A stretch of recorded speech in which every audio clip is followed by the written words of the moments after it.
Hello friends, मैं शालिनी पांडे स्वागत करती हूँ आपके अपने चैनल शालिनी बियॉन्ड स्टडी में।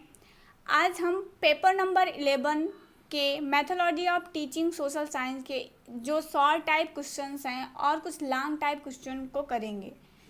चलिए स्टार्ट करते हैं। आज का हमारा जो पहला क्वेश्चन है वो है पाठ योजना का सामान्य उद्देश्य संबंधित होता है।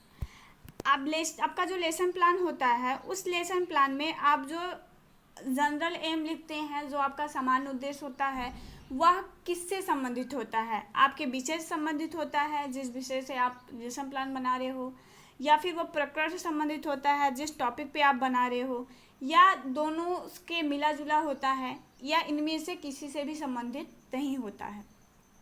चलिए बताइएगा एक बार।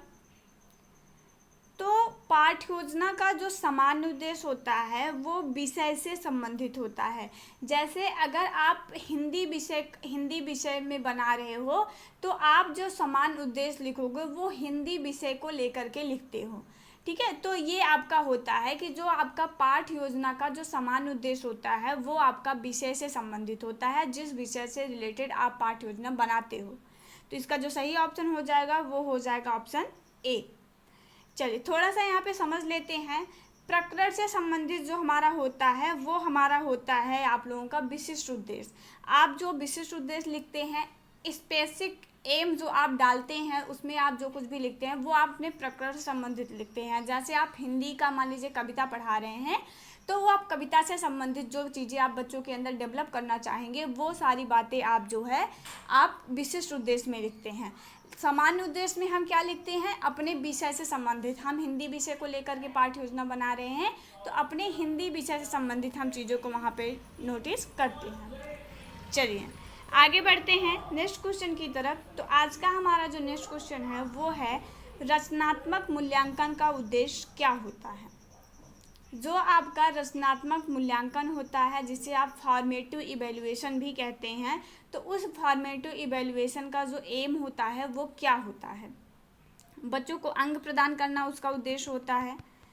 बच्चों को ग्रेड का निर्धारण करना, ABCD में बच्चों को डिवाइड करना कि ये A ग्रेड का बच्चा है, B ग्रेड का, ये उसका वो एम होता है।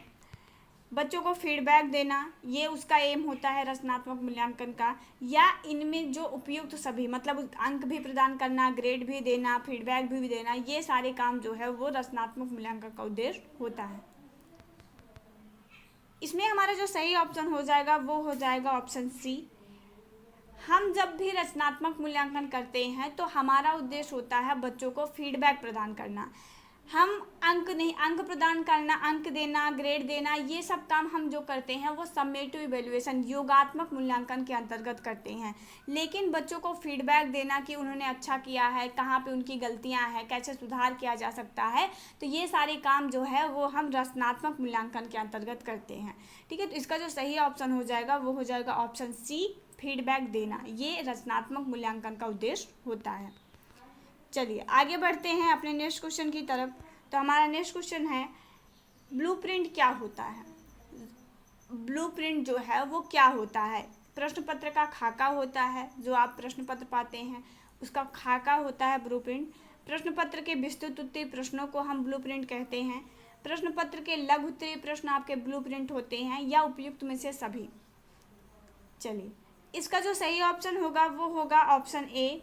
ब्लूप्रिंट जो होता है वो प्रश्न पत्र का खाका होता है। जब प्रश्न पत्र निर्माण किया जाता है तो उसके पहले क्या किया जाता है कि एक ब्लूप्रिंट तैयार किया जाता है कि इसमें कितने समय का निर्धारण, उसके बाद निर्देश जो कुछ भी दिए जाते हैं उसमें कि आपको कितने घंटे में कौन कौन से प्रश्न करने हैं, कितने प्रश्नों को आप छोड़ सकते हैं। उसके बाद उसमें जो लघु उत्तरीय, दीर्घ उत्तरीय, ये सारे प्रश्नों जो हम तैयार करते हैं उसका पूरा जो खाका हम तैयार करते हैं वही हमारा होता है ब्लूप्रिंट। जिसका जो सही ऑप्शन हो जाएगा ऑप्शन ए, ब्लूप्रिंट, ठीक है। ब्लूप्रिंट क्या होता है? आपका प्रश्न पत्र का खाका होता है। जो हम पूरा प्रश्न पत्र का खाका निर्माण करते हैं वही हमारा ब्लूप्रिंट कहलाता है। चलिए आगे बढ़ते हैं नेक्स्ट क्वेश्चन की तरफ। तो अगला क्वेश्चन है पंचपदी प्रणाली संबंधित है। पाठ योजना की जो पंचपदीय प्रणाली है वो किससे संबंधित है? हर्बर्ट ने दिया था पंचपदी प्रणाली, फ्रोबेल के द्वारा दिया गया है, पेस्टोलॉजी, या फिर मरिया मॉन्टेसरी। आपको इसमें बताना है कि जो पाठ योजना की पंचपदीय प्रणाली थी वो किसके द्वारा दी गई है। हर्बर्ट से संबंधित थी, हर्बर्ट ने दिया था, फ्रोबेल, पेस्टोलॉजी या मरिया मोंटेन्से।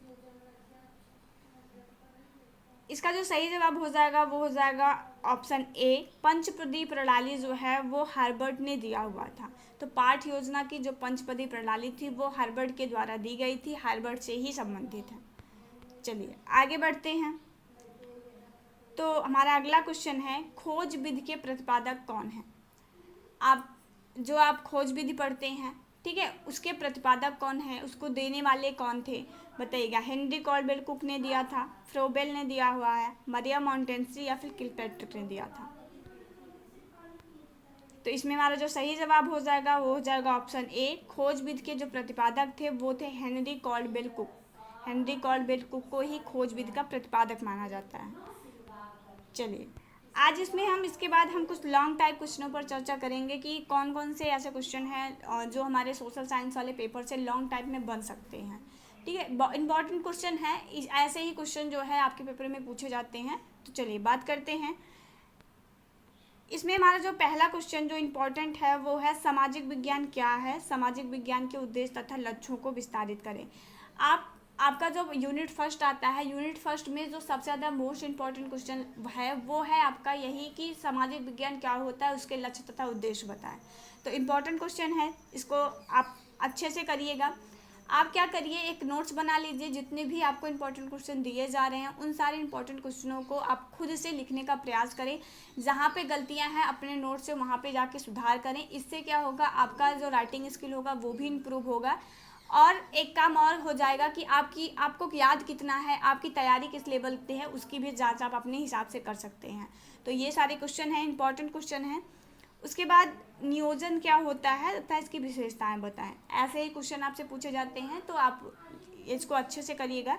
आप इन दोनों प्रश्नों के अगर आपको हैंड रिटन नोट चाहिए तो डिस्क्रिप्शन में आपको टेलीग्राम का लिंक दिया गया है, वहाँ से आप जो है हमारे Telegram channel Shalini beyond study को ज्वाइन कर सकते हैं और फिर इन सारे प्रश्नों के हैंड रिटन नोट प्राप्त कर सकते हैं। चलिए, और सेशन पसंद आए तो please like share and subscribe जरूर करें, अपने दोस्तों के पास इसे ज़रूर फॉरवर्ड करें ताकि वो भी इस तरीके से अपनी अच्छी से तैयारी कर पाएँ। Thank you.